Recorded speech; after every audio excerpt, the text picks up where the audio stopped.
Xitoy Tashqi ishlar ministrligining bayonotchisi Wang Yinbin biz o'zaro hurmat qilish, foyda yetkazish va barobarlik asosida Rossiya bilan davomli hamkorlashamiz dedi. Xitoyning bir qism g'arb davlatlarining Rossiyani Sovet sistemasidan chiqarib etish qaroriga qanday qaraydiganligini so'raganda, bayonotchi Wang xalqaro qonuniy asos qilmagan bir taraflama jazoga qarshi turganligini ta'kidladi. Xabar qilinishicha, atalmış Uyg'ur Avtonom rayonluq xalq ishlari nazorati 22 fevral uqtirish e'lon qilib, Uyg'ur klassik adabiyoti va muqam jamiyati va Uyg'ur kasbiy maktablarini o'z ichiga olgan 160 ijtimoiy tashkilotning tizimlash guvohnomasi va tamg'isini atkaz qilgan.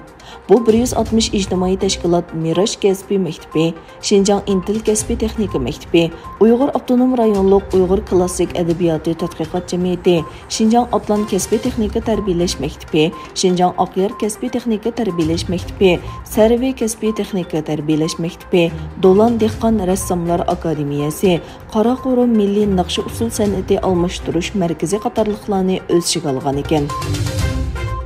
Rossiyaning Ukrainaga tajovuz qilishi Xitoyning davlat kontrolligidagi to'r bekat va ijtimoiy taratqularda o'xshamagan inkoslarni qo'zg'adi. Ba'zi ijtimoiy aloqa to'r abonentlari Rossiya prezidenti Vladimir Putinning cho'ng harakat qilganligini va Amerikaning dunyoning ta'sir kuchining to'malitadiganligini yozdi. Yana bir tarafdan oz sonda Rossiyani tanqid qiluvchilarmi bor. Hafta oxirida 5 peshqadam akademik ochiq xat e'lon qilib, Rossiyaning harakatini aybladi. Lekin bu xat e'lon qilinib bir necha soat ichida tekshirish organi tarafidan o'chirilgan. Turkiya prezidenti Recep Tayyip Erdo'g'an Kosovo prezidenti Musa Osmani Sadariyo bilan o'tkazgan kelishim imzolash marosimida muxbirlarning savollariga javob berdi.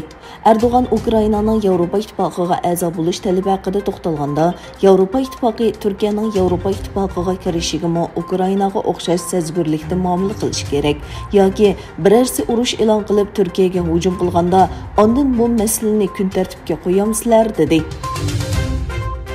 Amerikani baza qilgan texnika magnati Google Rossiyaning Ukrainaga qilgan hujumida tashviqot va xato uchurlarning tarqalishining oldini olish uchun Rossiya davlat axborot vositalari bugungi Rossiya va Sputnik qatorliq YouTube'dagi kanallarni taqilganligini e'lon qildi. Yana bir tarafdan Visa va Mastercard Amerikaning Rossiyaga yurgizgan jazosiga asosan nurg'un Rossiya pul muomala organlarini haq to'lash to'g'ridan to'sayotganligini e'lon qildi. Rossiya Davlat Mudofaa Ministrligi Kiyevda yuqori aniqlikdagi qarorlar bilan Ukraina axborot organlarining uchur hujumi elib boradigan markaziga zarba berganligini e'lon qildi. Tunugun atiganda Xarkovni urgan Rossiya armiyasi keyin Kiyevdagi televiziya munorini bombardimon qildi. Ikki hujumda nurg'un kishi o'ldi. Rossiyaning Ukrainaning sharqiy shimolidagi Oxtirka shahridagi harbiy bazaga qilgan hujumida 70 dan ortiq Ukraina askari qazo qildi. Yevropa Olam qatnashi idorasining bu yil sentabrda Marsga avatishni planlagan Rosneft Franklin nomli olam kemasining qo'yib berilishining Rossiyaning Ukrainaga qilgan hujumi sababidan kechiktirilganligini e'lon qildi.